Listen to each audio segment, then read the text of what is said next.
لو أنزلنا هذا القرآن على جبل لرأيته خاشعا متصدعا من خشية الله.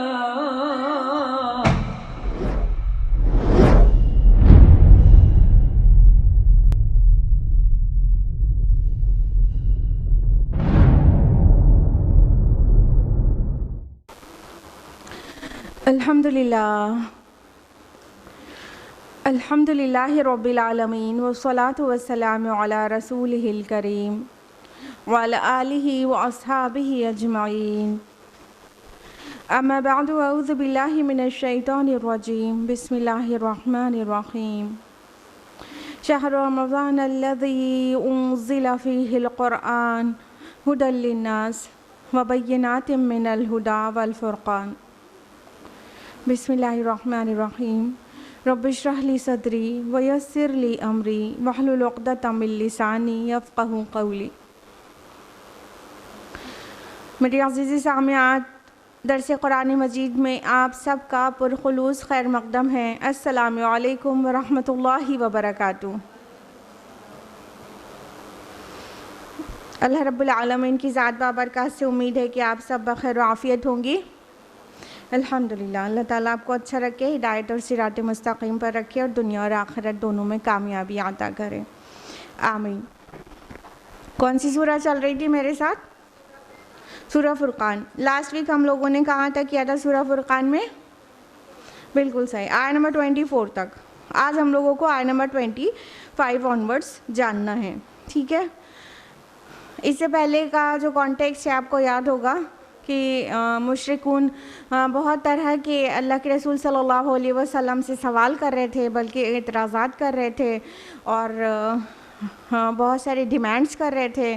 جیسے کہ کبھی کہتے کہ آپ کے ساتھ فرشتہ کیوں نہیں ہے، کبھی کہتے ہمارے اوپر فرشتہ کیوں نہیں نازل ہوتا، ہم کیوں نہیں دیکھ لیتے فرشتوں کو، وغیرہ وغیرہ. تو ان میں سے کافی سوالوں کا جواب اللہ تعالیٰ نے دیا ہے ان آیات میں. پیچھے کی ان کے تمام اعتراضات کا جواب اللہ تعالیٰ نے دے دیا اور پھر واضح کر دیا گیا کہ جو لوگ نہیں مان رہے ہیں ایکچولی وہ جہنم رسید ہونے والے ہیں، اور جو لوگ نبی پر ہمارے ایمان لائیں گے وہ جنت میں ہوں گے، اور ان کے آخرت کا بھی جو عرصہ ہے وہ آسانی سے گزر جائے گا.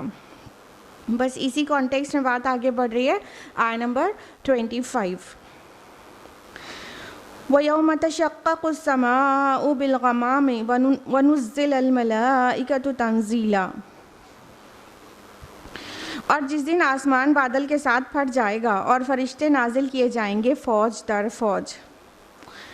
یعنی یہ نفخ ثانی کا سین بتایا جا رہا ہے. نفخ اول کے بعد تو سب کچھ بکھر جائے گا اور ایک بھوچال آ جائے گا پوری زمین پر.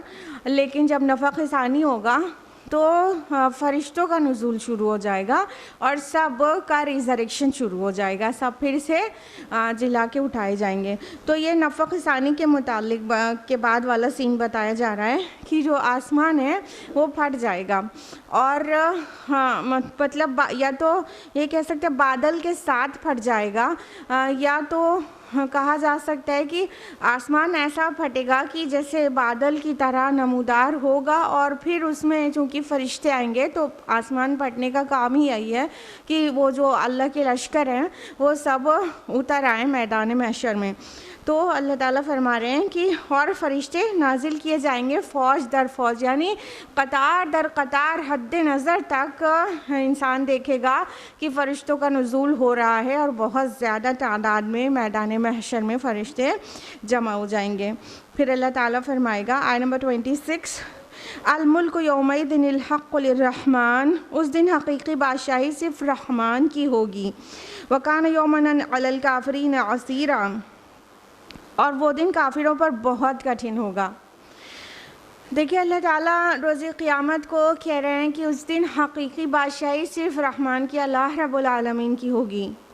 یوں تو اس زمین پر بھی بادشاہی اللہ ہی کی ہے، لیکن کیا ہے کہ یہ زمین کا میں جو بسنے والے لوگ ہیں، انسان اور جن، ان کا جو مزاج ہے، کہنے کا مطلب ان کو جس پرپس کے لیے بنایا گیا ہے تو انہیں اختیارات دیے گئے ہیں. لہٰذا یہ انسانوں کو جو اختیار فری ول ملا ہے نا عمل کو کرنے کے لیے، وہ اپنی آزادی کو مطلب غلط طریقے سے استعمال کرتے ہیں، جو اپنے آپ کو بادشاہ اور شہنشاہ سمجھنے لگتے ہیں. ٹھیک ہے، زمین کے کچھ ٹکڑوں پر اقتدار ہو جاتا ہے ان کو اور اپنے اپنے گھر کے مالک ہوتے ہیں، لیکن وہ ایکچولی حقیقی بادشاہ سمجھنے لگتے ہیں، پھر اللہ سے ڈرے بغیر چیزیں کرنے لگتے ہیں. تو اللہ تعالیٰ کہہ رہے ہیں کہ پھر وہ دن جب آئے گا نا تو سارے بادشاہ گم ہو جائیں گے اور حقیقی بادشاہی صرف اللہ ہی کی ہوگی. سورہ مومن سورہ نمبر 40 آیت نمبر 16 میں فرمایا کہ لمن الملک اليوم، اللہ تعالیٰ وہاں غضبناک ہو کر پوچھیں گے کہ آج کے دن بادشاہی کس کی ہے؟ پھر جواب دیا جائے گا للہ الواحد القہار، اللہ اکیلے اور زبردست کی. یعنی وہ جو سین ہوگا مالک یوم الدین، ہم روز روز پڑھتے رہتے ہیں نا ہر نماز کے ہر رکعت میں سورہ فاتحہ کے اندر کہ اللہ ہی روز جزا کا مالک ہے. تو جان لیں کہ اس دن حقیقی بادشاہی اللہ ہی کی ہوگی، اور جب اللہ کی حقیقی بادشاہی جب سب کو نظر آ جائے گی تو پھر وہ دن بہت بھاری پڑ جائے گا ان لوگوں کو جنہوں نے اللہ کا انکار کیا تھا یا اللہ کی نافرمانی کی تھی. فرمایا کہ کافروں پر بہت کٹھن دن، بہت بھاری دن ہوگا، بہت مشکل دن ہوگا وہ، کیونکہ وہ اس سے پہلے تک انکاری بنے رہے تھے. آیت نمبر 27 میں فرمایا وَيَوْمَ يَعَضُّ الظَّالِمُ عَلَىٰ يَدَيْهِ، اور جس دن ظالم حسرت سے اپنے ہاتھوں کو کاٹ ڈالے گا. یقول یا لیتنی اتخذت مع الرسول سبیلا، کہے گا کاش میں نے رسول کے ساتھ راستہ اختیار کیا ہوتا. یہاں پر حسرت اور ریگریٹ کو مینشن کرنے کے لیے کنایے سے کام لیا گیا ہے. جب انسان بہت ریگریٹ کرتا ہے تو اپنے ناخن چبانے لگتا ہے، ناخن سے انگلی چبانے لگتا ہے. تو یہ جو ریگریٹ ہے نا یہاں پہ تو یدئی کہہ دیا گیا، اپنے ہاتھوں کو چبا ڈالے گا. مطلب اتنا زیادہ پچھتاوا ہوگا اس کو، اتنا زیادہ ریگریٹ ہوگا کہ کہے گا کہ کاش میں نے رسول کے ساتھ راستہ اختیار کیا ہوتا. مطلب میں نے رسول کے راستے پہ چلا ہوتا، جس راستے پہ رسول بلا رہے تھے اس کو مان لیا ہوتا.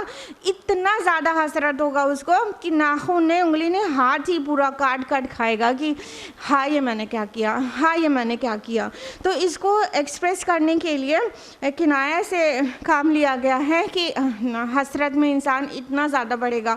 اور حسرت ہونا ایک سائیکولوجیکل پنشمنٹ ہوتی ہے. جب انسان سوچتا ہے کوئی چیز ایسی کر کے، دنیا میں بھی نا کوئی غلط کام کر کے جب سوچتے کاش ہم نے نہ کیا ہوتا، کاش نہ کیا ہوتا، یہ کاش والی جو فیلنگ ہے، جو ریگریٹ ہے، انسان کو اندر سے بالکل کچوٹ ڈالتا ہے نا. باہری پنشمنٹ جو دی جائے فزیکل، وہ چھوٹی ہو جاتی ہے اندر کی سائیکولوجیکل پنشمنٹ کے سامنے. تو یہ اس دن یہ حالت ہوگی. آیت نمبر 28 یا ویلتی لیتنی لم اتخذ فلانا خلیلا، ہائے میری شامت، کاش میں نے فلاں کو دوست نہ بنایا ہوتا. اب دیکھیے جو لوگ اللہ اور رسول کے آڑے آ جاتے ہیں اس دن انسان سوچے گا کہ ہائے یہ میں نے کیا کیا کہ ہم نے اس کو دوست بنا لیا تھا.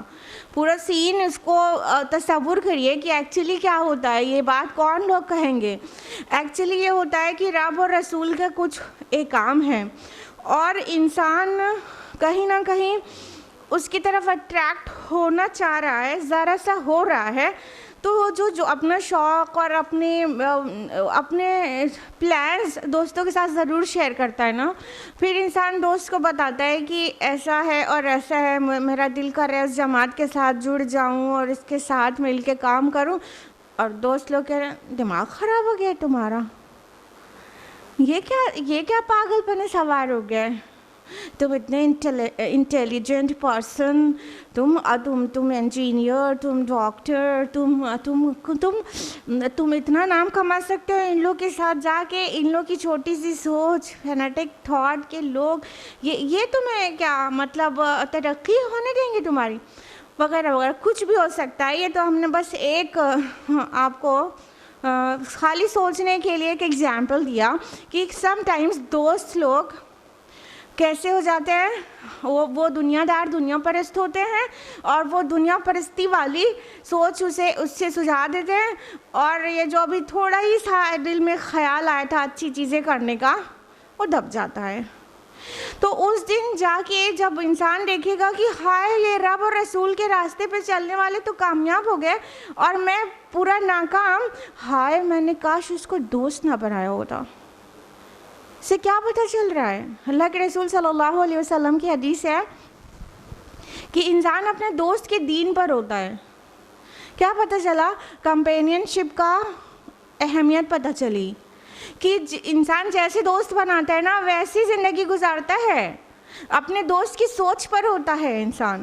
لہٰذا کمپینین شپ ہمیشہ اچھی رکھنی چاہیے، اچھے لوگوں کے ساتھ اٹھنا بیٹھنا چاہیے، اچھے لوگوں کے ساتھ دوستی رکھنا چاہیے. ادروائز یہ حسرت آئے گی کاش میں نے اس کو دوست نہ بنایا ہوتا. وہی لوگ دوست تھے، اچھے لوگ دوست ہوتے تو اچھی باتیں ہمیں ایکسپریس کرتے، وہ اور موٹیویٹ کرتے اور اچھے راستے پہ چل پڑتے، دوڑ پڑتے. لیکن وہ کیا تھا؟ غلط مشورہ دے دیا دوستوں نے اور اچھے راستے سے ڈیویٹ کر دیا اور بہک گیا سیدھا آنکھ کھلی آخرت میں جا کے کہ ہائے یہ میں نے کیا کیا، کاش میں نے اسے دوست نہ بنایا ہوتا. یا لیتنی جہاں کہیں آئے اس کو غور کریے کہ کون کون سے ریگریٹ انسان کرے گا. یا لیتنی، ہاں کاش میں نے پیشگی کوئی سامان کیا ہوتا، کاش میں نے اس کو دوست نہ بنایا ہوتا، کاش میں نے رسول کا راستہ اختیار کیا ہوتا. یہ اس سے پہلے کہ وہ یا لیتنی کہنے کا وقت آئے ابھی سمجھ جائیں کہ ہم رب اور رسول کا راستہ اختیار کریں. آیت نمبر 29 لقد اضلنی عن الذکر بعد اذ جاءنی، اس نے مجھے گمراہ کر کے ذکر سے برگشتہ کر دیا اس کے بعد جب کہ وہ میرے پاس پہنچ چکا تھا. وکان الشیطان للانسان خذولا، اور شیطان تو انسان کو آخر دغا دینے والا ہے ہی. اب اللہ تعالیٰ نے فرمایا کہ یہ اس نے مجھے گمراہ کر ڈالا، وہ جو دوست ہے اس نے مجھے گمراہ کر دیا جبکہ ذکر میرے پاس آ چکا تھا، میرے پاس بات پہنچ چکی تھی اور اس نے ذکر سے مجھے برگشتہ کر دیا. یہ ذکر بہت بہت گہرے معنی میں ہے. یہ ذکر الحق بھی ہے، یہ ذکر قرآن بھی ہے، یہ ذکر رب اور رسول کا راستہ اور اس کی باتیں بھی ہیں، اور یہ ذکر اندر کی جو کال ہوتی ہے جو انسان کو حق کی طرف بلاتی ہے، اس ضمیر کی آواز جسے ہم سم ٹائمز کہتے ہیں، وہ بھی ہے. تو انسان کو واضح ہو گیا تھا حق اور باطل، لیکن اس کے دوست نے اسے کیا کیا؟ گمراہ کر دیا. گمراہ کس طرح سے کیا کہ ارے پاگل ہوئے ہو، اس راستے پہ چلو گے تو بہت کانٹے ہیں، تم سبز راستے اختیار کرو. اور وہ سبز راستے سے جہنم کے گڑھے تک پہنچ گیا انسان. تو اللہ تعالیٰ کہہ رہے ہیں کہ یقیناً جو شیطان ہے وہ انسان کو عین وقت پہ دغا دینے والا ہے. یہ جو دوست ہوتے ہیں سم ٹائمز فیملی کے لوگ ہوتے ہیں، سم ٹائمز سوسائٹی کے لوگ ہوتے ہیں، یہ شیطان ان کے روپ میں آتا ہے اور عین وقت پہ وہاں پہ جب انسان اپنے اعمال بھگت رہا ہوگا، وہ شیطان تو دغا دے کے بھاگ جائے گا نا کہ مجھے تو اللہ رب العالمین سے ڈر لگتا ہے، میں نے تم کو صرف بلایا تھا غلط راستے پہ، کروا تھوڑی دیا تھا تم سے، یہ کہہ کے نکل جائے گا. پھر کیسا لگے گا کہ جس کی ہم پیروی کر رہے تھے اس نے تو ہم کو دغا دے دیا. تو یہ جو اسٹیٹمنٹ ہے وَكَانَ الشَّيْطَانُ لِلْإِنسَانِ خَذُولًا، شیطان تو عین وقت پر دغا دینے والا ہے ہی. تو یہ اللہ تعالیٰ کا بھی قول ہو سکتا ہے، اور یا تو اس بندے کا اس وقت حسرت کی حالت میں وہ یہ خود کہہ اٹھے گا کہ ہائے شیطان تو دغا دینے والا ہے ہی. آیت نمبر 30 وَقَالَ الرَّسُولُ يَا رَبِّ إِنَّ قَوْمِ اتَّخَذُوا هَذَا الْقُرْآنَ مَهْجُورًا، اور رسول نے کہا، یا رسول کہے گا کہ اے میرے پروردگار، میری قوم نے اس قرآن کو چھوڑی ہوئی چیز بنا دیا تھا، مہجورا. اب دیکھیے ہم سبھی مسلمان اپنے رب سے شفاعت کی اپنے رسول سے شفاعت کی امید کرتے ہیں کہ وہ ہمارے رب سے روز آخرت ہماری شفاعت کرا دے نا. بہت شوق رکھتے ہیں نا ہمارا نبی ہماری شفاعت کرے. لیکن اگر ہم نے اس قرآن کو نہیں تھاما، اگر ہم نے اس قرآن کے ساتھ اپنی زندگی کو پورا ڈھالا نہیں، اس کے دامن سے وابستہ نہیں رہے، تو رسول شفاعت نہیں شکایت کرے گا، کیونکہ یہ پہلے سے بتا دیا گیا. اگر اس کی تعویل خاص کی بات کریں تو محسوس یہ ہوتا ہے کہ مکہ کے لوگوں کو اللہ کے رسول صلی اللہ علیہ وسلم قرآن پیش کر رہے تھے اور وہ ایک کے بعد ایک الزام لگا رہے تھے، اس کو آپ اپنے سے لکھ کے لائیں، آپ کا گڑھا گڑھایا، آپ نے کوئی غلام چھپا رکھا ہے، آپ یہود و نصارہ سے سیکھتے ہیں بہت سارے، اور اس قرآن کو ریجیکٹ کر دیا. تو تعویل خاص بنتی ہے وہ یہ ہے کہ رسول مطلب اب ان کفار کو جو مشرکین مکہ ہیں ان کی شکایت کریں گے کہ اللہ انہوں نے قرآن چھوڑ دیا تھا. لیکن کیا بات وہیں تک ہے؟ کیا قرآن صرف نبی صلی اللہ علیہ وسلم کے دور تک کے لیے نازل ہوا تھا؟ Of course not. قرآن ہمیشہ کے لیے آیا. تو اس دور میں ہم اس کی کیا تعویل سمجھیں گے کہ رسول شکایت کرے گا کہ اے میرے رب کہ انہوں نے قرآن کو چھوڑ رکھا تھا. یہ ان سب کی شکایت ہے جو قرآن کے مطابق اپنی زندگی کو ڈھالتے نہیں ہیں پورا کا پورا.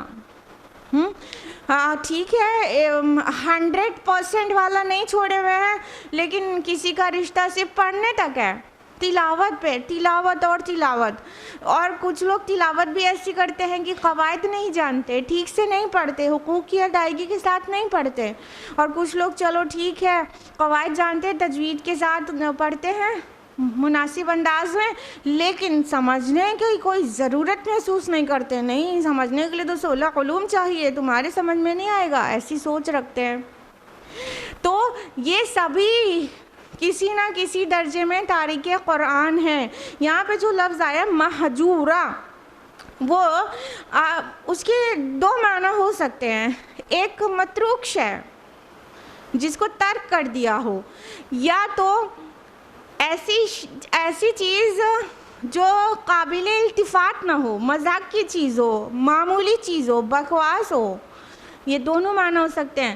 تو قرآن کو جو بھی، اور دونوں معنی یہاں پہ فٹ ہو رہے ہیں کہ اللہ کے رسول شکایت کریں گے کہ یہ لوگوں نے قرآن کو چھوڑ دیا تھا، یا تو پھر یہ کہ ان لوگوں نے قرآن کو معمولی چیز سمجھ لیا تھا اور بکواس سمجھ لیا تھا، یا تو اپنی بکواس کا موضوع بنا لیا تھا اس کو.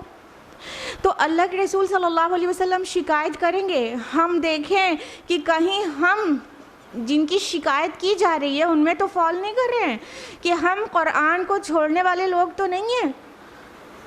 اور ہمارا رشتہ قرآن سے کس حد تک ہے؟ ہمارے نبی جانے سے پہلے کتنی تاکید کر گئے اس بات کی کہ قرآن کو حفظ جا بنانا، اس کے دامن سے وابستہ رہنا. اگر تم اس کو، کتاب اللہ کو اپنا حفظ جہاں بناؤ گے تو کبھی گمراہ نہیں ہوگے. ہمارے نبی جانے سے پہلے بہت تاکید کر کے گئے کہ ہم اس کو پورا اپنی زندگی میں اتار لیں، لیکن ہم نے یا تو اس کو پارشلی یا کمپلیٹلی ترک کر دیا. مسلمان ہو کر بھی کچھ لوگوں کو تو رمضان میں ایک سال میں قرآن باہر نکلتا ہے، اور جن کا ہفتے میں یا روزانہ نکلتا بھی ہے تو اگر وہ اس کے میسج کو نہیں سمجھتے تو اپنی زندگی میں اتارنے کا سوال ہی پیدا نہیں ہوتا. اور جب زندگی اس کے مطابق نہ ڈھالیں تو پھر یہ ایک پریکٹیکل بک تو ہوئی نہیں نا، یہ تو ایک تھیوریٹیکل بک ہو گئی کہ بس پڑھ لیا. اور ہم دنیا کی کسی کتاب کے ساتھ یہ ظلم نہیں کرتے ہیں کہ اسے پڑھیں ایسی لینگویج میں جو ہمیں سمجھ میں نہیں آتی، یعنی بنا سمجھے کوئی کتاب پڑھیں. کوئی کتاب بھی ہم بنا سمجھے نہیں پڑھتے. چھوٹی سی میگزین بھی ہم 2 روپے کی نہیں پڑھتے کہ ہم بنا سمجھے پڑھیں. لیکن ہم قرآن کو ایسے پڑھتے ہیں تو یہ اس کو اپنا حفظ جا بنانا تھوڑی نہیں ہوا. یہ کسی درجے میں ترک قرآن ہے. اور جو لوگ یہ کریں گے تو اللہ کے نبی صلی اللہ علیہ وسلم نے کے بارے میں خبر دے دی ہے. صحیح مسلم کی حدیث ہے، کتاب الصلاۃ المسافرین اور فضائل قرآن دو جگہ پر درج ہے ان اللہ یرفع بہذا الکتاب اقواما ویضع بہ آخرین، اللہ تعالیٰ اسی کتاب کے ذریعے سے قوموں کو اٹھائے گا اور اسی کو ترک کر دینے کی وجہ سے انہیں رسوا کر دے گا، انہیں پٹخ کر رکھ دے گا۔ تو اگر ہم قرآن مجید کے سارے حقوق نہیں ادا کرتے تو ہم کہیں نہ کہیں تارک قرآن ہیں، اور تارک قرآن ہیں تو اللہ کے ہاں رسول شکایت کریں گے کہ ان کے پاس ایسی عظیم کتاب تھی مگر انہوں نے اس کا حق ادا نہیں کیا، انہوں نے پس پشت ڈال دیا تھا، یہ کوئی التفات والی شے ہی نہیں سمجھتے تھے اس کو کہ اس کی طرف توجہ کریں، اس طرح رسول شکایت کریں گے۔ تو اگر رسول کی شفاعت کا شوق ہے، شکایت کا نہیں، تو قرآن کو اپنا حرز جاں بنائیں۔ آیت نمبر 31، وَكَذَلِكَ جَعَلْنَا لِكُلِّ نَبِيٍّ عَدُوًّا مِّنَ الْمُجْرِمِينَ، اور اسی طرح ہم نے ہر نبی کے دشمن بنا دیے مجرموں میں سے۔ وَكَفَى بِرَبِّكَ هَادِيًا وَنَصِيرًا، اور کافی ہے اللہ آپ کا رب ہدایت دینے والا اور مدد دینے والا۔ اب اللہ سبحانہ و تعالیٰ فرما رہے ہیں کہ اپنے نبی سے کتنی بھاری بات ہے یہ کہ ہم نے یہ جو اے نبی صلی اللہ علیہ وسلم، یہ جو آپ کے ساتھ دشمنی کر رہے ہیں نا، یہ کوئی نئی بات نہیں ہے، ہم نے ہر نبی کے لیے ان لوگوں میں سے، مجرموں میں سے دشمن بنا دیے۔ انسان کتنا دل شکستہ ہو سکتا ہے اس بات سے کہ اللہ ہی نے مجھے اپوائنٹ کیا اس کام کے لیے، رسول بھی اور داعی بھی، کہ یہ کام کرنا ہے، اور دشمن بھی ہمارے پیدا کر دیے، سبحان اللہ۔ لیکن آگے کا فقرہ جو ہے وہ سارے درد دور کر دیتا ہے۔ لیکن آپ پریشان مت ہوئیے، اللہ ہدایت دینے کے لیے اور آپ کی مدد کرنے کے لیے کافی ہے، بس سارا بوجھ اتر جاتا ہے۔ تو جو بھی اس راستے پہ چلے گا، یہ ایک تو رسول سے کہا جا رہا ہے، تو دنیا کا کوئی رسول بھی، کوئی نبی بھی ایسا نہیں ہوا جس کی مخالفین نے مخالفت نہ کی اور دشمنیاں نہ کی ہوں۔ یعنی حق کا حق ہونا اس سے بھی ظاہر ہوتا ہے کہ اس کی مخالفت کی جائے گی، دشمنی پہ اتر جایا جائے گا۔ تو جو سید المرسلین ہیں ان کے بھی اتنے سارے دشمن تھے، اور ان کے اس سے پہلے تمام رسولوں اور نبیوں سب کے بہت سارے دشمن تھے جن کے تھروٹ سے حق بات نہیں اترتی، وہ دشمن بن کے رول پلے کرتے ہیں اپنا۔ لہٰذا نبی صلی اللہ علیہ وسلم سے کہا جا رہا ہے یہ راستہ this is not the bed of roses, یہ کانٹوں کی بہاڑ ہے، جس راستے پہ آپ کو ڈالا گیا ہے اس میں بہت دشمنیاں ہوں گی، اور جان لیجئے ہر نبی کے دشمن ہوئے ہیں۔ ہاں، حق کو جو بھی لے کر اٹھتا ہے اس کے ساتھ دشمنی کی جاتی ہے۔ تو یہی بات داعیان اسلام کے لیے بھی ہے کہ اگر دین کی دعوت لے کر اٹھنا ہے تو پہلے تو ذہناً تیار ہو جائے کہ مخالفت تو ہوگی، الزامات تو لگیں گے اور دشمنیاں ہونا ہی ہونا ہے۔ تو کیا ان سب کو برداشت کرنے کی سخت ہمت، قوت ہے؟ اسی لیے بغیر صبر کے تو جنت ہی نہیں ملنے والی ہے، کسی ایک کو بھی بغیر صبر کے جنت نہیں ملے گی۔ لہٰذا اس پر صبر کرنا ہے، اور اللہ کی تائید ساتھ میں آ گئی ہے کہ آپ کا رب ہدایت دینے کے لیے بھی کافی ہے اور مدد کرنے کے لیے بھی۔ یعنی اللہ تعالیٰ آپ کو راستہ دکھائے گا نا، جب وہ فتنہ فساد کریں گے، آپ کے راستے روکیں گے، تو کہاں سے نکلنا ہے اللہ تعالیٰ آپ کو بتائے گا نا۔ یو ڈونٹ وری، یہ اللہ کا کام ہے، نبیوں ہی نہیں داعیوں کو بھی، تمام داعیان اسلام کو بھی راستہ دکھانا اللہ تعالیٰ کا کام ہے۔ وَالَّذِينَ جَاهَدُوا فِينَا لَنَهْدِيَنَّهُمْ سُبُلَنَا، سورہ عنکبوت سورہ نمبر 29 کی لاسٹ آیا ہے، جو بھی میرے راستے میں اسٹرائیو کرے گا، جد و جہد کرے گا، اس کو ہم اپنی راہیں دکھا دیں گے۔ تو اللہ کی راہ میں اسٹرگل کرنا شروع کریں، اللہ تعالیٰ اسٹریٹ پاتھ کو آپ کے لیے کلیئر کر دے گا، کوئی ایمبیگوٹی نہیں رہے گی آپ کے دماغ میں، اللہ ہی ہدایت دے گا اور مدد بھی دے گا۔ یہ ادھر سے آئیں گے، ادھر سے آئیں گے، دشمنیوں کے پلان بنائیں گے، آپ کو بہت طرح کی جال میں پھنسنے کی کوشش کریں گے، اللہ تعالیٰ آپ کی ایسی مدد کرے گا کہ آپ کو نکال لے جائے گا۔ تو اس طرح اللہ تعالیٰ واضح کریں رسولوں کے لیے، اور ساتھ میں گائیڈنس ملتی جاتی ہے داعیان کو بھی کہ اگر اس کتاب کی دعوت کو لے کر اٹھنا ہے تو کن کن کٹھن مرحلوں سے گزرنا ہے، لیکن غم کی کوئی بات ہی نہیں ہے۔ اللہ کی نصرت اور اللہ کی ہدایت کی وہ تائید آ چکی ہے، تو اگر حق پر ہیں تو اللہ مدد کرے گا، اس لیے سارا غم اور سارا بوجھ دور ہو جاتا ہے، بس سکون مل جاتا ہے۔ آیت نمبر 32، وقال الذین کفروا لولا نزل علیہ القرآن جملۃ واحدہ، اور ان کافروں نے یہ بھی کہا کہ اس پر یہ قرآن پورے کا پورا ایک ہی دفعہ میں کیوں نہیں اتار دیا گیا۔ کذالک لنثبت بہ فؤادک، اسی طرح ہم نے نازل کیا تاکہ اس کے ذریعے ہم آپ کا دل مضبوط کریں۔ ورتلناہ ترتیلا، اور اس لیے کہ ہم نے اسے تدریج اور اہتمام کے ساتھ ترتیب دیا ہے۔ اب دیکھیں ایک اور اعتراض کفار کی طرف سے، اعتراضات کا بوچھاڑ کیے ہوئے تھے۔ اس سورہ میں بہت سارے اعتراضات درج کیے گئے ہیں اور اس کا جواب بھی دیا گیا ہے۔ ایک اور اعتراض تھا کفار کا یہ کہ یہ آپ تھوڑا تھوڑا کیوں پیش کرتے ہیں قرآن، کہ کچھ آیات آتی ہیں آپ صلی اللہ علیہ وسلم منظر عام پر لے کر آتے ہیں، یہ تھوڑا تھوڑا کیوں آپ پہ نازل ہوتا ہے، یہ پورا ایک بار میں کیوں نہیں نازل ہو جاتا۔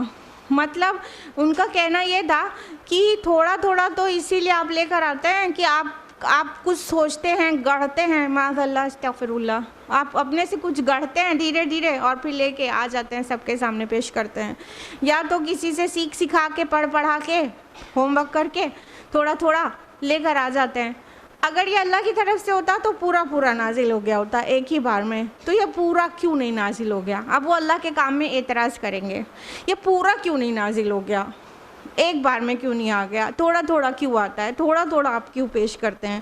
تو یہاں پر اللہ سبحانہ و تعالیٰ نے اس بات کا یہ جواب دیا ہے کہ ہم نے اس کو رفتہ رفتہ اس لیے اتارا تاکہ ہم آپ کے دل کو مضبوط کریں۔ مختلف مقامات پہ کچھ اور بھی جواب ہیں، یہاں پہ یہ کہا گیا آپ کے دل کو مضبوط کریں، یعنی سم ٹائمز کیا ہوتا ہے کہ دل جو ہے ہمیشہ کچھ ایسی چیزیں ریسیو کرنے کے لیے دھیرے دھیرے تیار ہوتا ہے، دھیرے دھیرے پختہ ہوتا ہے۔ ایز فار ایگزامپل اگر بہت تیز بارش ہو تو کیا ہوتا ہے، وہ فائدے کے بجائے نقصان کا سبب بنتی ہے۔ اکثر پانی بہہ کے نکل جاتا ہے اور وہ زمین کے اندر سماتا نہیں ہے، اترتا نہیں ہے، اور چونکہ بہت سارا بہہ جاتا ہے تو بہت سارا ہم دیکھتے ہیں کہ سڑکوں پہ بھرتا ہوا ہے اور کہیں باڑھ کا سبب بنتا ہے وغیرہ وغیرہ۔ لیکن بارش اگر آہستہ آہستہ ہوتی ہے تو کیا ہوتا ہے، وہ مفید بارش ہوتی ہے، وہ زمین میں اترتی ہے اور وہ زمین کے اندر جو پانی ہے وہ بعد میں یوٹیلائز ہوتا ہے، پودے بھی اسے آسانی سے ایبزارب کر لیتے ہیں۔ تو یہ جو ہلکی بارش ہے، دھیرے دھیرے لمبے ٹائم کے لیے ہونے والی بارش ہے، یہ زیادہ مفید ہوتی ہے۔ سملرلی ہمارے دل پر جب کوئی میسج ڈالا جاتا ہے تو اس کو ہم تدریجاً سیکوینشلی آہستہ آہستہ اس کو ریسیو کرتے ہیں تو زیادہ دل تھمتا ہے، اور سب کچھ ایک بار میں کرنے کے لیے کہہ دیا جائے تو انسان گھبرا کر اکھڑ جائے کہ شاید وہ اتنا سب کچھ ایک ساتھ نہیں کر سکتا۔ تو اس جیسے تعلیم ہے، تعلیم ایک ایک سیشن میں ایک مطلب کورس لمٹ ہوتی ہے اور دھیرے دھیرے سکھایا جاتا ہے اسٹوڈنٹس کو، وہ پورا کورس کو پورے ایک سال میں سکھایا جاتا ہے، اور پھر ایک سال سے دوسرے سال تیسرے سال بہت رفتہ رفتہ تعلیم دی جاتی ہے۔ تو اسی طرح اللہ سبحانہ و تعالیٰ نے بھی اپنے نبی صلی اللہ علیہ وسلم کے دل کو مضبوط کرنے اور اسے میکسیمم ریسیو کرنے اور اچھی طرح سیو کرنے کے لیے رفتہ رفتہ نازل کیا۔ بہت سی اور وجوہات بھی ہیں۔ تو یہ دل کی مضبوطی اور عقل کی مضبوطی کی بات آئی ہے، تو اللہ تعالیٰ فرما رہے ہیں کہ ہم نے اس کو رفتہ رفتہ اس لیے نازل کیا ہے اور اس کو ترتیل کے ساتھ ہم نے اس طرح سے آپ کے اوپر اتارا ہے کہ آپ ترتیل کے ساتھ اس کو ریسیو بھی کریں اور پڑھیں بھی۔ ورتلناہ ترتیلا۔ تو قرآن کو پڑھنا بھی کیسے چاہیے؟ 120 مائلز پر آور کی سپیڈ سے نہیں، بلکہ ہر حرف کو صاف صاف صاف صاف ایک ایک جو اس کے مخارج ہیں اور جو قواعد ہیں اس کی تمام کے لحاظ کرتے ہوئے صاف صاف پڑھنا چاہیے. اس کو ترتیل کے ساتھ پڑھنا کہتے ہیں. تو اللہ تعالیٰ کی مرضی ہے کہ اس نے ایسے نازل کیا، اس کی بہت ساری حکمتیں ہیں. اگر ونس ایٹ اے ٹائم نازل ہوتا تو اتنے سارے بینیفٹس نہیں مل سکتے تھے. آیت نمبر 33 وَلَا يَأْتُونَكَ بِمَثَلٍ إِلَّا جِئْنَاكَ بِالْحَقِّ وَأَحْسَنَ تَفْسِيرًا.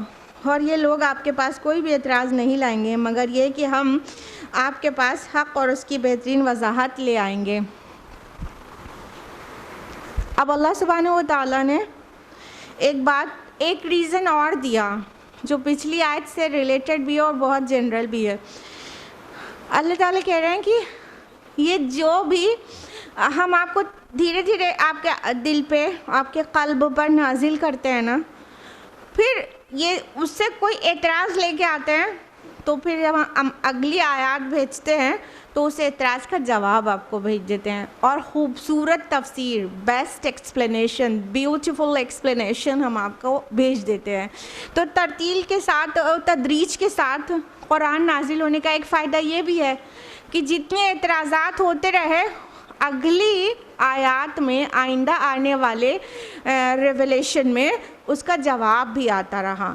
اگر پورا ایک بار میں آ جاتا تو صحیح موقع کا جواب صحیح موقع پہ نہیں دیا جا سکتا تھا. ٹھیک ہے، تو اس لیے بھی اللہ پاک تدریجاً نازل کر رہے ہیں قرآن رسول صلی اللہ علیہ وسلم پر، تاکہ یہ کفار جو بھی خرافات کریں اور جو بھی اعتراضات لے کر آئیں بیکار سے، بے مطلب کے، تو اللہ تعالیٰ اس کا بہترین سا جواب بھی نازل کر دیں. اور یہ بات جنرل اس لیے ہے کہ آپ دیکھیں یہ جو سورہ ہے پیچھے کے، اگر سارے درس دروس آپ نے اٹینڈ کیے ہیں تو دیکھیں اس میں بہت سارے اعتراضات ریکارڈڈ ہیں اس سورہ میں، کتنے طرح کے، کہ آپ بازاروں میں پھرتا ہے یہ رسول اور یہ کھانا کھاتا ہے اور اس کے ساتھ فرشتہ کیوں نہیں ہے، اس کے ساتھ خزانہ کیوں نہیں اتارا گیا، بہت سارے اعتراضات کیے.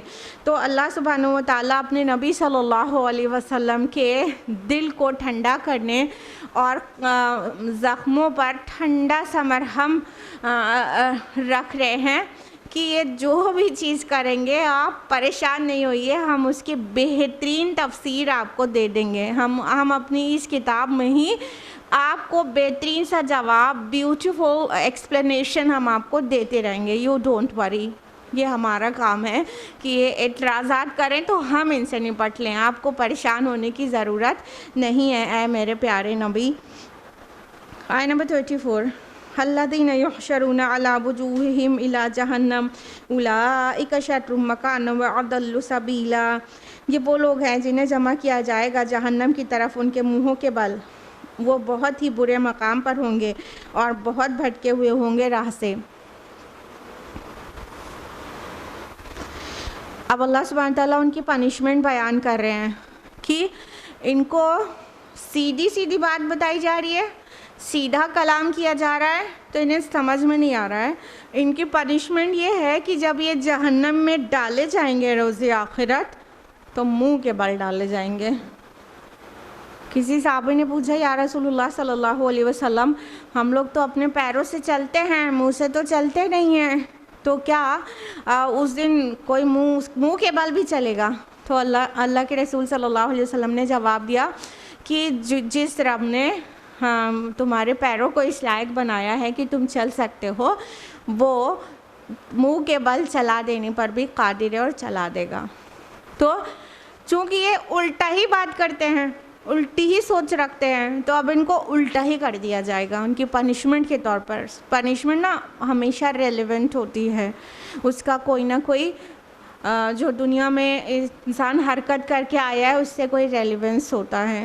تو ان کو سیدھی بات پیش کی جا رہی ہے، یہ اس میں الٹی بات کرتے ہیں، تو ان کی جہنم میں سزا یہ ہے کہ منہ کے بل چلتے ہوئے جہنم میں جائیں گے.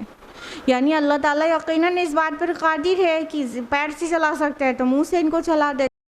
اور جس طرح آج دنیا میں ہماری صرف زبانیں بولتی ہیں، روز آخرت کھالیں اور پیر اور ہمارے ناک اور ہاتھ پیر سب بول سکتے ہیں، تو اللہ تعالیٰ نے آج ہماری زبان کو گویائی دی ہے تو کل اسکن کو بھی گویائی دے دے گا. It's not a big deal for Allah سبحانہ و تعالیٰ. تو ہمیں تو اس پر ایمان رکھنا ہے. تو اسی طرح روز آخرت ان کو اپنا برا انجام بھگتیں گے جہنم میں، اور کیونکہ یہ سیدھے راستے سے بھٹک گئے تھے تو اللہ تعالیٰ بھی انہیں ایسی سزا دے گا کہ ان کی طبیعت ٹھیک ہو جائے گی. جس طرح ہر سیدھی بات کو الٹی بنایا انہوں نے، اب وہ خود الٹے ہو کر چلیں گے. اللہم لا تجعلنا منہم، آمین. آیت نمبر 35 ہے وَلَقَدْ آتَيْنَا مُوسَى الْكِتَابَ وَجَعَلْنَا مَعَهُ أَخَاهُ هَارُونَ وَزِيرًا. اور ہم نے موسیٰ کو کتاب عطا کی تھی اور اس کے ساتھ ہم نے اس کے بھائی ہارون کو وزیر بنا دیا تھا. اب دیگر رسولوں کا ذکر ہے، بس تھوڑا تھوڑا، بہت مختصر، بگننگ اور اینڈنگ کر کے بس. تو اللہ تعالیٰ نے موسیٰ علیہ السلام اور ہارون علیہ السلام کے متعلق فرمایا کہ ہم نے موسیٰ علیہ السلام کو کتاب کی تھی. کون سی کتاب؟ تورات. اور ہارون علیہ السلام کو ان کا وزیر بنایا. وزیر ایسے جو اردو اور پرشین میں جانتے ہیں وہ کس کو جانتے ہیں؟ جو بادشاہ کا ہیلپر ہو اور اس کے بوجھ کو شیئر کرنے والا. اور وزیر کچھ منسٹر کو کہتے ہیں، لیکن جو عربی زبان میں وزیر ہے وہ بس یہ میننگ لیے ہوئے ہوتا ہے جو کسی کا برڈن شیئر کر لے. تو اللہ تعالیٰ کے رسول موسیٰ علیہ السلام نے اپنے بھائی ہارون علیہ السلام کو اپنے کام میں ہیلپر مانگا تھا، تو اللہ تعالیٰ نے ان کو بھی نبوت سے سرفراز کیا اور ان کو نبی بنا دیا، اور موسیٰ علیہ السلام کے وہ ہیلپر ہو گئے، یعنی ان کے برڈن کو شیئر کرنے والے ہو گئے. خصوصاً جو اسپیچ تھی اس میں ہارون علیہ السلام اسپیچ میں بہت ماہر تھے اور ان کے کام کو مدد کرتے تھے. آپ کو پتہ ہے جب موسیٰ علیہ السلام چلے گئے تھے کوہ طور پر تورات لینے، تو ادھر قوم کو ہارون علیہ السلام سنبھال رہے تھے. بہرحال تو اس معنی میں کہا گیا ہے کیونکہ وہ ان کے کمفورٹر تھے، ہیلپر تھے، اور ان کے جو ان کی جاب تھی اس میں ان کو ہیلپ کرنے والے تھے. آیت نمبر 36 فَقُلْنَا اذْهَبَا إِلَىٰ قَوْمِ الَّذِينَ كَذَّبُوا بِآيَاتِنَا فَدَمَّرْنَاهُمْ تَدْمِيرًا.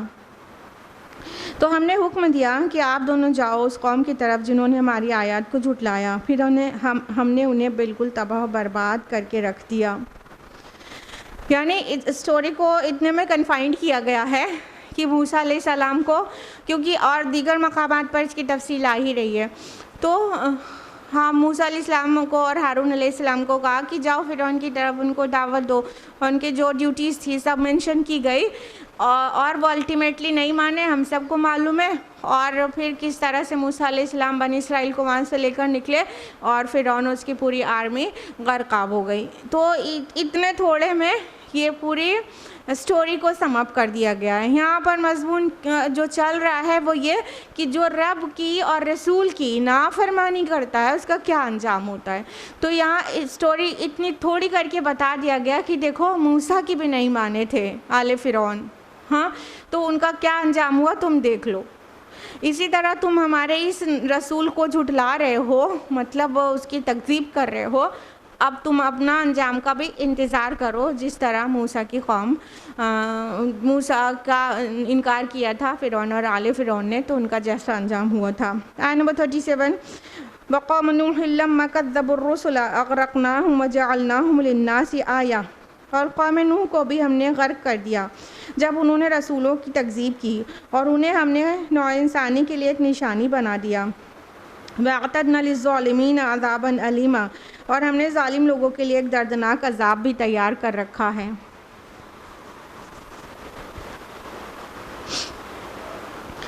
اب نوح علیہ السلام کی اور ان کی قوم کے متعلق صرف ایک آیت میں کیا فرمایا گیا کہ اور اسی طرح نوح علیہ السلام نے اپنے لوگوں کو بلایا اللہ کی عبادت کرو اور رسول کی مانو، میری بات مانو، اور میرے طریقے پر چلو، نہیں مان کے دیا انہوں نے انکار کیا. اور یہاں پہ کذب الرسل آیا ہے. رسول جو ہے رسول کی جمع ہے، یعنی انہوں نے رسولوں کو جھٹلایا، ایک رسول کو نہیں، رسولوں کو جھٹلایا.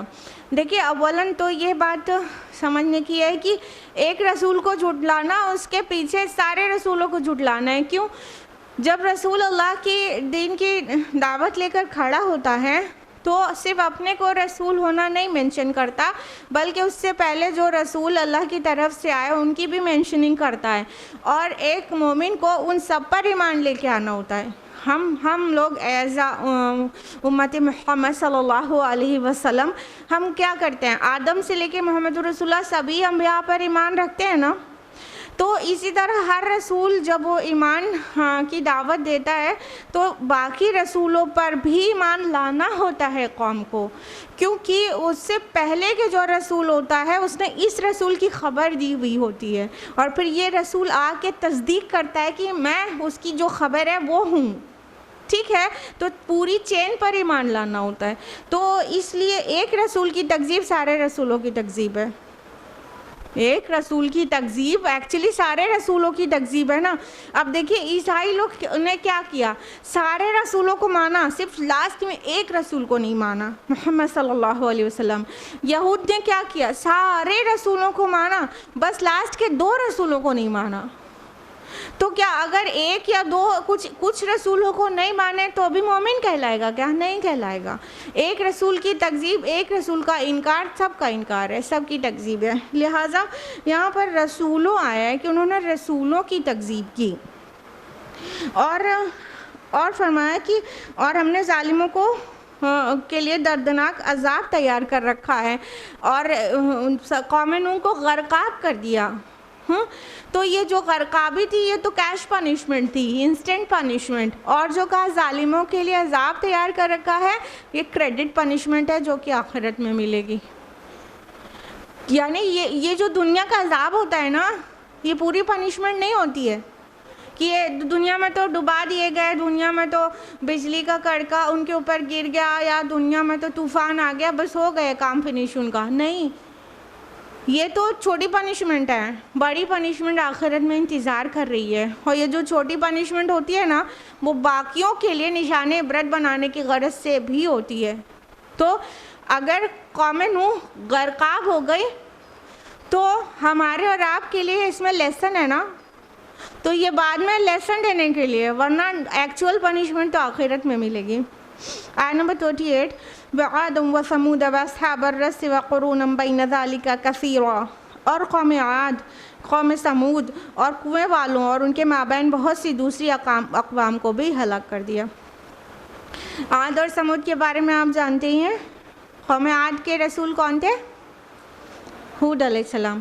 اور سمود کے صالح علیہ السلام. تو ان کی طرف ان کے قوم کے رسولوں کو اللہ تعالیٰ نے بھیجا، وہ اللہ کی عدالت بن کر آئے، ان کو دعوت دی گئی، نہیں مانا، سب کو نیست و نابود کر دیا گیا. اور اصحاب الرس یہاں پر آیا. اصحاب الرس کون ہے؟ اس کے متعلق مفکرین اور مفسرین کی بہت تحقیق ہے. بہرحال کوئی کسی نتیجے پر نہیں پہنچ پایا ہے کہ یہ کنویں والے، رس مانا کنواں ہوتا ہے، اندھا کنواں، پرانا کنواں، بہت پرانا کنواں.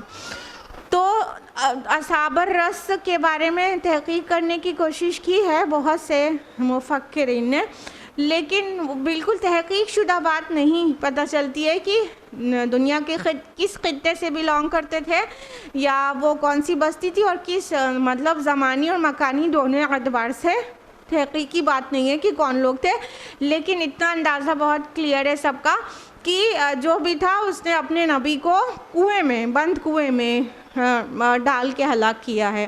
تو بہرحال یہ فرمایا کہ ان سبھی قوم کو ہم نے ہلاک کر دیا. یعنی جب انہوں نے رسول تو کوئی کو وہ شہید نہیں کر سکتے، یہ نبیوں کو شہید کیا ہے بہت سی اقوام نے. تو بہرحال کہا گیا کہ یہ جو جتنی قومیں تھیں جنہوں نے اپنے نبیوں اور رسولوں کی نہیں مانی تو ان کو ہم نے ہلاک کر دیا. تو اصحاب الرس پر بھی کوئی نہ کوئی عذاب اللہ تعالیٰ کا آیا تھا. آیت نمبر 39 وَكُلًّا ضَرَبْنَا لَهُ الْأَمْثَالَ. اور ان سب کے لیے ہم نے مثالیں بیان کی. وَكُلًّا تَبَّرْنَا تَدْبِيرًا، لیکن ہم نے ان سب کو غارت کر دیا. یعنی قوم ایک کے بعد ایک آتی ہے نا، اور ہر قوم میں الگ الگ نبی آتا رہتا ہے. شریعت اگر ایک ہی رہنی ہے تو ایک رسول کو کی اتباع کرتے ہوئے نبی آتا رہتا ہے، وہی شریعت فالو کراتا رہتا ہے. جیسے کہ بنی اسرائیل میں موسیٰ علیہ السلام شریعت لے کے آئے، اس کے بعد جتنے سینکڑوں نبی آئے وہ سب اسی شریعت کو فالو کرانے کے لیے آئے، اور الگ الگ ٹائم پر. بہرحال تو جو فرمایا کہ ہم نے ہر ایک کو مثالیں دے دی تھیں. جیسے آج ہم لوگ یہاں پر اپنی حیات میں بیٹھ کر پیچھے کی قوموں کے بارے میں پڑھ رہے، سن رہے ہیں نا، جان رہے ہیں نا ہم لوگ. اسی طرح پیچھے کی جو قومیں ہیں ان سے پہلے جو نافرمان قوم گزری ہے اس کی خبر دے دی گئی تھی. یعنی ہر قوم کو پیچھے والوں کی خبر دے کے اسے عبرت دلایا گیا تھا، اسے سمجھایا گیا تھا کہ دیکھو تم سے پہلے بھی کوئی طاقتور قوم تھی، اس نے نہیں مانا تھا اپنے رسول کی، تو اس کا یہ انجام ہوا تھا. وہ بھی نہیں مانے، ان کو بھی اللہ نے تباہ کر دیا. اس کے بعد جو قوم آئی ان کے سمیت پیچھے سے لے کے ان تک کی خبر پہنچائی گئی، وہ بھی نہیں مانے، ان کو بھی تباہ کر دیا گیا. تو جو بھی رسول آتا تو اللہ کی عدالت بن کے آتا، خبر سناتا، بلاتا، اور جب تک اللہ تعالیٰ چاہتے ہیں مہلت دینا ان کو اتنی مہلت دیتا. مان گئے تو ویل اینڈ گڈ، نہیں مانتے تو ان پر ایسا عذاب آتا کہ ایک دم پیرش کر دیے جاتے ہیں، پھر وہ بچتے نہیں. تو رسولوں کی نہیں ماننا اتنی بڑی بات ہوتی ہے. رسول کم تعداد میں آئے نا، انبیاء علیہم السلام نو لیس دین 1,24,000 کی تعداد میں آئے ہیں، اور رسول تو صرف 300 سم تھنگ 313 اتنے رسول آئے ہیں. تو بہت سارے نبی اپنی بات لے کر آتے، اور پھر رسول جب آتا وارننگ لے کر، اس کی نہیں مانتے تو اس قوم کو برباد کر دیا جاتا. اور پھر پیچھے والوں کی خبر کو آگے والی قوم کو نبی کے ذریعے بتا دیا جاتا کہ دیکھو تم نہیں، جو وہ نہیں مانے تھے ان کا یہ انجام ہوا، تم نہیں مانو گے تمہارا بھی ہوگا. تو وہ قوم بھی نہیں مانتی تو وہ اپنی شامت خود سے بلا رہی ہے نا. آیت نمبر 40 وَلَقَدْ أَتَوْا عَلَى الْقَرْيَةِ الَّتِي أُمْطِرَتْ مَطَرَ السَّوْءِ، اور یہ لوگ اس بستی پر سے تو گزرتے ہیں جس پر بہت بری بارش برسائی گئی تھی. أَفَلَمْ يَكُونُوا يَرَوْنَهَا، تو کیا یہ لوگ اسے دیکھ نہیں رہے؟ بَلْ كَانُوا لَا يَرْجُونَ نُشُورًا، بلکہ وہ امید نہیں رکھتے جی اٹھنے کی. اب ایک اور قوم کا ذکر کیا گیا کہ اس بستی سے یہ گزرتے ہیں نا جس پر بہت بری بارش برسائی گئی تھی. کون سی قوم ہے یہ؟ بالکل صحیح. دیکھیے یہ ہمارے بھائی جانب والے ہمیشہ وہ لے جاتے ہیں، سبقت لے جاتے ہیں. یہ دائی جانب والے بھی ہوش مند ہو کر بیٹھا کریں. تو یہ جن پر بری بارش برسائی گئی تھی، بارش برسائی گئی اور بہت بری بارش، یہ الفاظ قرآن میں بار بار آتے رہتے ہیں نا، مطر السوء. تو یہ بری بارش برسائے جانے والی کون سی قوم ہے؟ لوط علیہ السلام کی قوم. کیا عذاب تھا ان کے اوپر؟ پتھروں کی بارش ہوئی تھی نا. ادر دین دس بستی بھی پلٹ دیا گیا تھا اور زلزلہ بھی آیا تھا، ٹرپل پنشمنٹ آئی تھی ان کے لیے. تو یہ جو لوط علیہ السلام کی بستی ہے وہ جارڈن میں تھی. سدوم اور عمورہ کی بستیوں پہ لوط علیہ السلام اپوائنٹ کیے گئے تھے ایز اے رسول. اور وہ جارڈن میں جو ڈیڈ سی ہے نا، آپ لوگوں نے میپ میں دیکھا ہوگا ڈیڈ سی جارڈن میں ہی ہے نا. تو وہ جو ڈیڈ سی ہے نا وہیں پر یہ سدوم اور عمورہ کی بستیاں تھیں. اور ان لوگوں نے لوط علیہ السلام کی بات نہیں مانی تھی، اور ان کے اندر ایک بہت بڑی برائی تھی. کیا کرتے تھے بتائیے؟ بالکل ابھی آپ لوگ سبقت لے گئے، ہومو سیکشول تھے وہ لوگ. ہاں تو یہ ہومو سیکشوالٹی ادر دین کی وہ شرک کرتے تھے. ہومو سیکشوالٹی ان کی بہت بڑی برائی تھی. تو اللہ تعالیٰ ان سے اتنا زیادہ غضبناک ہوا کہ ان کو ٹرپل پنشمنٹ دی تھی، اور پتھروں کی بارش ہوئی، اس لیے اس کو مطر السوء قرآن میں آتا رہتا ہے جگہوں پر. تو ان پر یہ بارش پتھروں کی برسائی گئی تھی اور بری طرح سے ان کو جھنجھوڑ کے رکھ دیا گیا. تو اللہ تعالیٰ کہہ رہے ہیں یہ اہل قریش سے اور انفیکٹ ہم سبھی سے، کیا یہ وہاں سے گزرتے نہیں ہیں؟ یہ دیکھتے نہیں ہیں؟ یہ جو مکہ کے لوگ ہیں یہ تجارت کی غرض سے جب شام اور فلسطین جاتے تھے تو جارڈن راستے ہی میں تو پڑتا تھا، جارڈن سے گزر کر جاتے تھے، تو یہ بستی راستے میں پڑتی تھی، ان کو دکھتی تھی ان کو، اور وہاں کے جو لوکل عوام ہوتی وہ بتاتی کہ یہاں پہ ایک قوم آباد تھی اور اس نے ایسا ایسا کیا تھا اپنے نبی کے ساتھ، تو ان کے اوپر ایسے ایسا عذاب آیا تھا، وہ وہاں کی خبر بھی دیتے تھے وہاں کے لوگ، یعنی they were aware of it very very well. ہاں تو کہا جا رہا ہے ادھر سے گزرتے تو تھے نا، کیا یہ دیکھتے نہیں تھے؟ تو ہم کیوں اٹکے رہے وہاں مشرکین مکہ تک کہ وہ سچ میں ان کو سب خبر ملتی تھی اور دیکھتے تھے اور سمجھتے نہیں تھے.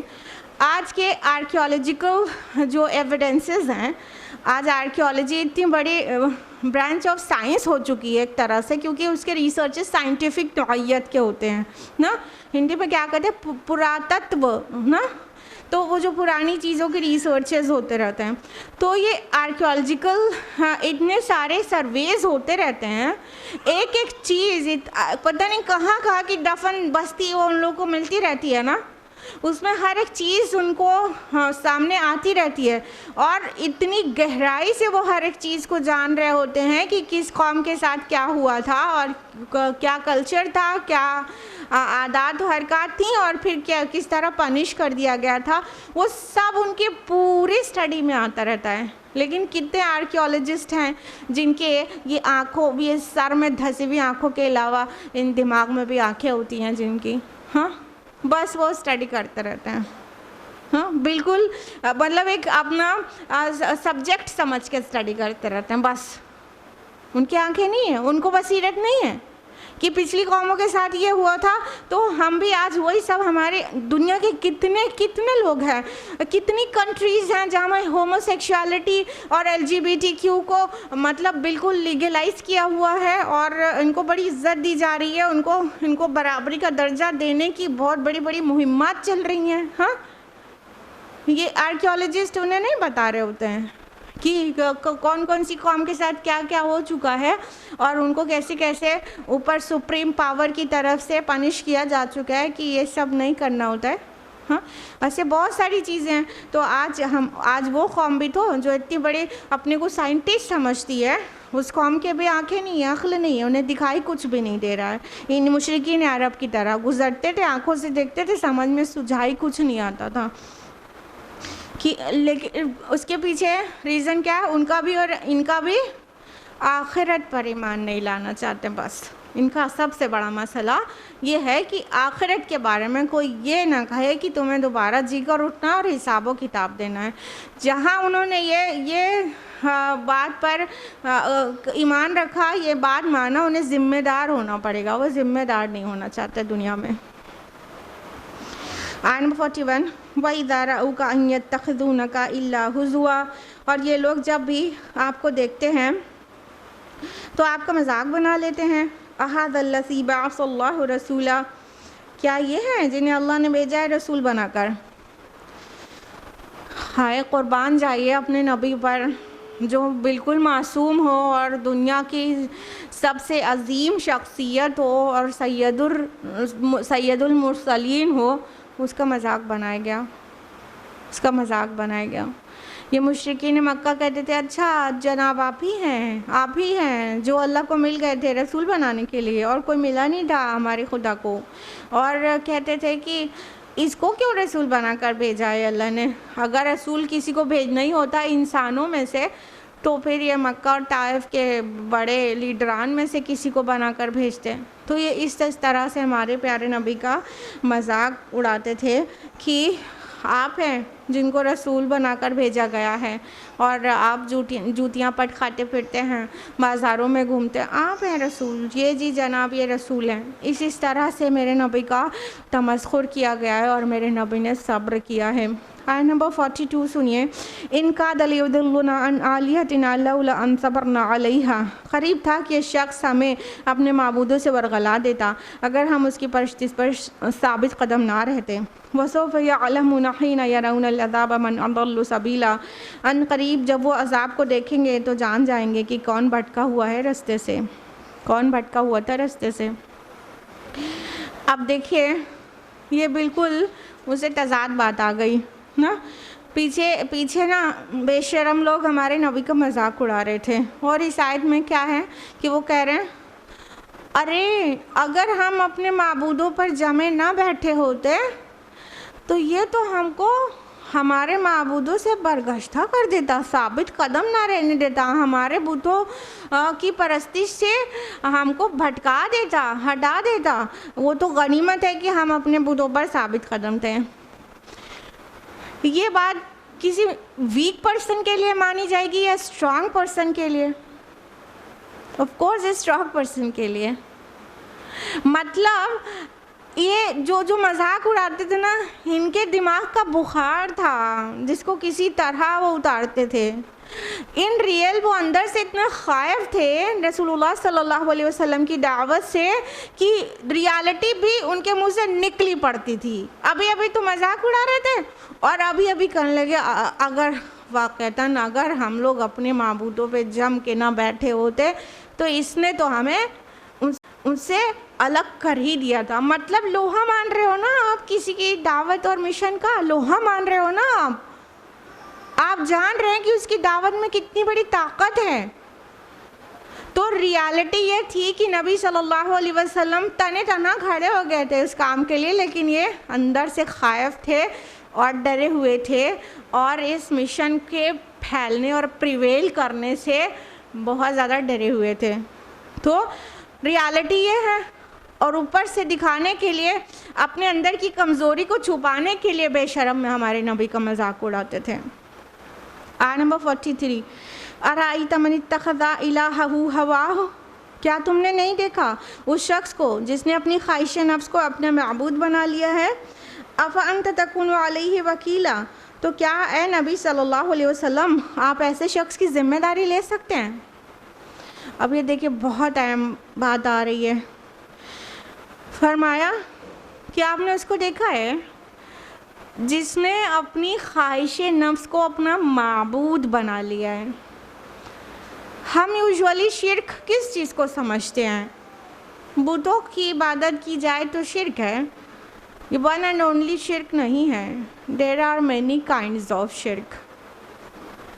خواہش نفس کی ایسی اطاعت، ایسی تابعداری کرنا کہ جو بھی خواہش دل میں ابھرے ہر ایک کو پورا کرنا ہے، یہ ایسا ہی ہے جیسے بت کی پوجا کرنا، کیونکہ ہم نے اپنے جو دل میں بت بنایا ہے، اپنی خواہش کو، اپنی ہوائے نفس کو، اس کی پوجا کر رہے ہیں۔ کہنے کا مطلب عبادت کے صحیح مفہوم کو، قرآنی مفہوم کو سمجھنا بہت ضروری ہے۔ عبادت کا قرآنی مفہوم ہے مکمل اطاعت، بے چوں چرا۔ مکمل اطاعت کی جائے کسی کی تو ایکچولی وہ عبادت ہے۔ جیسا کہ فرعون نے بھی تو یہ بات کہی تھی نا، سورہ مومنون کی آیت نمبر 48 میں ہے کہ موسیٰ اور ہارون علیہ السلام کو تانا دیتے ہوئے کہہ رہا تھا وَقَوْمُهُمَا لَنَا عَابِدُونَ، اور تم دونوں کی قوم تو ہماری عابد رہی ہے، ہماری عبادت کرنے والی رہی ہے۔ کیا بنی اسرائیل نے فرعون کو عبادت اس معنی میں کی کہ اس کو خدا سمجھتے تھے؟ بتائیے، بنی اسرائیل کیا فرعون کو دنیا اور کائنات کا کریٹر سمجھتے تھے؟ نہیں سمجھتے تھے نا، نیور۔ کیا کرتے تھے؟ بس اطاعت کرنی پڑتی تھی، isn't it؟ they were obedient to فرعون، کیونکہ مجبوری تھی ان کی، اطاعت کرتے تھے۔ تو یہ اطاعت، یہ بمعنی عبادت آئے نا قرآن میں، تو اور بھی قرآن کے کئی مقامات کو ٹھیک سے اسٹڈی کریں گے تو عبادت کا مفہوم سمجھ پائیں گے۔ تو عبادت کا مطلب ہوتا ہے مکمل اطاعت۔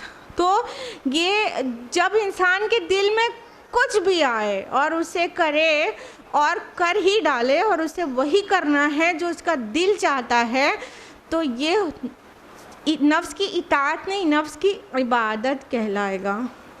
And this is also a kind of shirk۔ بہت شرک الگ الگ لبادے اوڑھ کے ہر دور میں ظاہر ہوگا، ہمیں اس کو پہچاننے کی ضرورت ہے۔ ہم اتنے مزے سے یہ بات نہ کہا کریں بس میرا من، میرا دل، میرا من کر رہا تھا، یہ من کر رہا تھا، دل چاہ رہا تھا کو پہلے ٹیسٹ کریں whether it is permissible in the light of Sharia or not. If it is, then do so. If it is not, don't do so. بس دل نے کیا اور میرا دل یہ چاہتا ہے، یہ ہر ایک بات دل کی مان لینا، میرا من میرا نفس ہر ایک بات مان لینا، یہ اس کو معبود بنا لینا ہے. This is so serious issue my beloved sisters. دل کی ہر بات نہیں ماننا ہے. خلاف شریعت بھی دل کی اور نفس کی خواہش کو پورا کرتے جانے والا ایک کائنڈ آف شرک میں انڈلج ہو گیا ہے. تو اللہ تعالیٰ بہت کلیئر بول رہے ہیں، ارائیت من اتخذ الہہ ہواہ، کیا آپ نے نہیں دیکھا اس کو جس نے اپنی خواہش نفس کو اپنا معبود بنا لیا ہے؟ یعنی جو بھی دل میں خواہش ابھری بس ہاتھ جوڑ کر کھڑا ہو گیا، بس یہ کرنا ہے تو کرنا ہے، حلال اور حرام سے اس سے مسئلہ نہیں ہے اس کا. تو یہ ہے خواہش نفس کو معبود بنانا. اللہ تعالیٰ کس معبودان باطل کی عبادت سے بچائے اور خواہش نفس کی عبادت سے بچائے. آمین. آیت نمبر 44، ام تحسب ان اکثرهم یسمعون او یعقلون، یا آپ کا خیال ہے کہ ان میں سے اکثر سنتے اور سمجھتے ہیں؟ انہم الا کالانعام بل ہم اضل سبیلا، یہ نہیں مگر چوپایوں کی مانند بلکہ ان سے بھی بڑھ کر بھٹکے ہوئے ہیں. اللہ تعالیٰ فرما رہے ہیں کہ یہ آپ ان کو ہدایت دیں گے، ان کو آپ راہ راست پہ نہیں لا سکتے. جس نے اپنا مشن ہی بنا لیا ہے جو بھی دل میں آنا ہے وہ پورا کرنا ہے، تو ایسے کو آپ نہ سمجھیے ایک سنتا دیکھتا ہوا انسان ہے، بلکہ یہ کالانعام، یہ چوپایوں کی مانند ہے. یہ جانور ہیں. جانور کیوں جانور ہیں؟ کیونکہ وہ جو چوپایا ہے اسے کچھ شعور ہی نہیں ہوتا، اسے بس بھوک لگتی ہے تو کھا لیتا ہے. وہ یہ نہیں دیکھتا کہ وہ کھانا اس کے مالک نے دیا ہے، یا وہ کھانا جو وہ کھا رہے ہیں پتی اور وہ پھول وہ پڑوسی کے گارڈن میں لگا ہوا ہے، وہ نہیں دیکھتا نا. چوپایا ہے، وہ اس کو نہیں پتہ ہوتا کہ یہ میرا اپنا ہے کہ وہ کسی پڑوسی کا ہے، اس سے مطلب نہیں ہوتا. وہ اپنا کھانا کھاتے کھاتے پڑوسی نے بھی ثانی لگا کے رکھی ہوتی ہے اس کے میں جا کے کھانے لگتا ہے. وہ چوپایوں سے پتہ ہی نہیں، حلال و حرام کا شعور ہی نہیں ہے. لہٰذا یہ جو خواہش نفس کی تابعداری کرے یہ چوپایا ہیں. پھر کہا بل ہم اضل سبیلا، بس بلکہ راستے اس سے بھی زیادہ بھٹکے ہوئے ہیں راستے سے. کیوں؟ کیونکہ اس بیچارے کو چوپایوں کو تو عقل نہیں دی گئی تھی، شعور نہیں دیا گیا تھا، اس کے اندر روح نہیں تھی، خیر و شر کا انہیں پتہ نہیں تھا.